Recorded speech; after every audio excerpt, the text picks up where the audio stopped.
All right, YouTube, what's going on? Matt Kennedy here. Happy December 20th. Happy Friday, I guess. Hopefully, everyone has a great and happy weekend. Enjoy college football playoffs out there. Also, NFL weekend on Saturday and Sunday.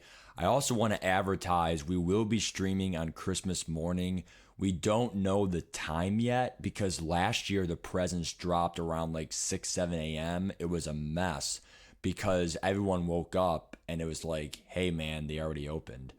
Hopefully this year it's a clean 10:30. EA should communicate when they come out, but just expect a stream anywhere from 8 to 10:30 a.m. because if the gifts do drop on accident, we'll just stream right away at 8 a.m. And if not, we'll wait till about more like probably 10 a.m., a half hour before it actually drops. I recommend selling your whole team before actual Christmas, but from now until like even Christmas Eve, you still have 4 days to play, especially when you're going towards that head-to-head ranked. I don't know why I went to the auction house there. Especially head-to-head ranked, like you want to try to get as close to champion or top 100 before Christmas Day. Right now we're hero, and it took us like 38 games, which is not that bad considering that like head-to-head rank is just that sweaty, that bad. You're going to see a lot of my games right there, like even just like the last 4 games, they were all pretty much one-score games. The 23 to 13, it really should have been a one-score game, but the guy went for 2 and whatever. So all I'm going to say is this, right? What this game comes down to at this point is the 0 AP buckets, the ghosts, the gifts. My big advice for gifts is I would not quick sell any of them. Now, I may be wrong, and it is what it is. But when you quick sell these small presents, it's 300 snow each. If I were to quick sell all 27, I would get just over 8,000 snow. I already did the math. It's 8,100 snow. With 8,100 snow, you could get a BND 93. You could get that and a BND 90. You could get other stuff. But in previous years, I have seen people pull a full legend out of a small present. Or even if I pulled just 2 auctionable 90s, that would literally equate probably, Christmas Day, the market's going to crash. But I would assume 90s would still go no lower than like 80K. Like even on Christmas Day, right? Like fine, maybe 70K, right? That's still 140K coins, like coins. I would think that out of 27 small presents, if it is like an 80 plus, I would think that you would at least pull like 2 90s, maybe even 193, right? If you're lucky. Because the small presents are not like guaranteed 80s, guaranteed low, like it could be or better. So look at it as these gifts can always, now the scary ones, that one is probably the only one I could see where maybe you could go ahead and quick sell because, at the end of the day, they do go ahead and they do quick, or it is going to be a most feared probably. So the highest most feared you could really get is a 90. So honestly, that one I may go ahead and quick sell. But aside from that, every other one I would expect me to have over 100 gifts because right now we have like over 110. If we quick sell the scary presents, we're down to about 100. Because I'll get a few more by Christmas Day. So I would expect over 100 gifts to be opened on this stream, which is good enough. And we have gingerbread DN. The only LTD gift is probably going to be the ones that have 8,400 snow. So honestly, there is no reason to quick sell that at all. It should be a 94 player, I think, LTD.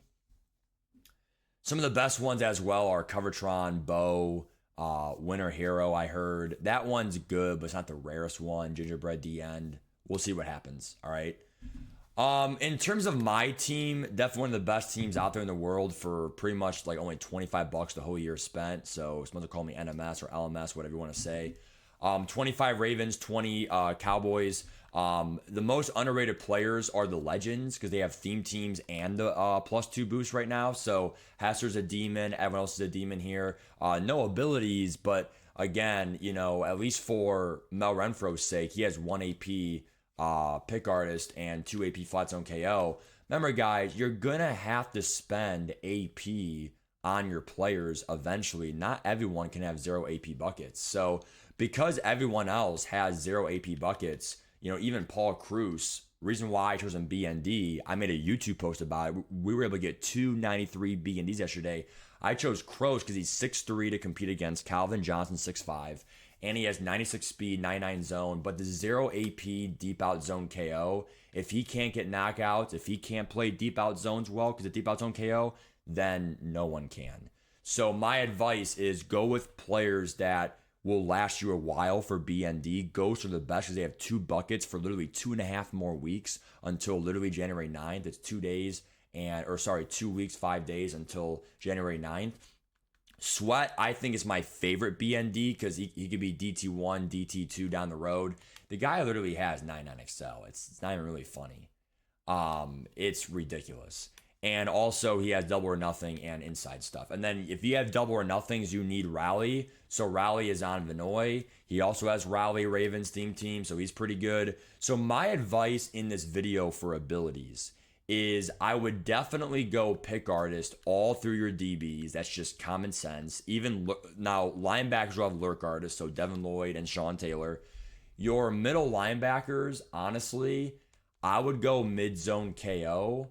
But at the end of the day, if they have secure tackler, which they don't, secure tackler would not be a bad one either because of all the broken tackle bullshit and whatever. I tackle you, you're down. You could go through all these all you want. There's not going to be a better one than mid-zone KO for free with the free ones. Sean Taylor has bad tackling. There's no way that he has free secure tackler. But honestly, that's one that, definitely down the road because of how, Angry runs, and they'll probably have freaking Freight Train, down the road as a passive ability.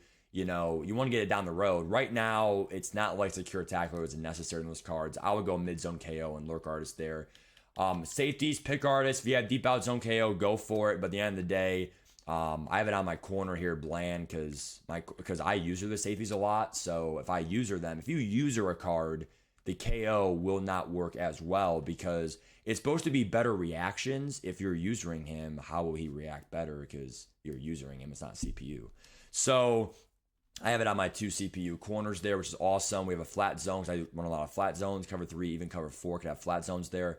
Honestly, dude, it's, obviously Sweat is a free edge threat there. If he had double or nothing, I would do double or nothing, but he has edge threat only right now, sadly. But this team is top tier. I would go on your kicker, very underrated. I would go 2 slow meters instead of the no ice and a slow meter because this counts for extra points, kickoffs, any field goal like distance on the field is slow.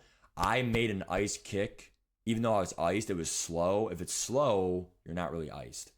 On offense for quarterback, I actually have Vic and Lamar Jackson. Really tough to know who I would start because I have a Ravens team. Right now, we're going Vic for the content. You need gift wrapped. I had someone lose a game last night in my stream because he literally had no gift wrapped.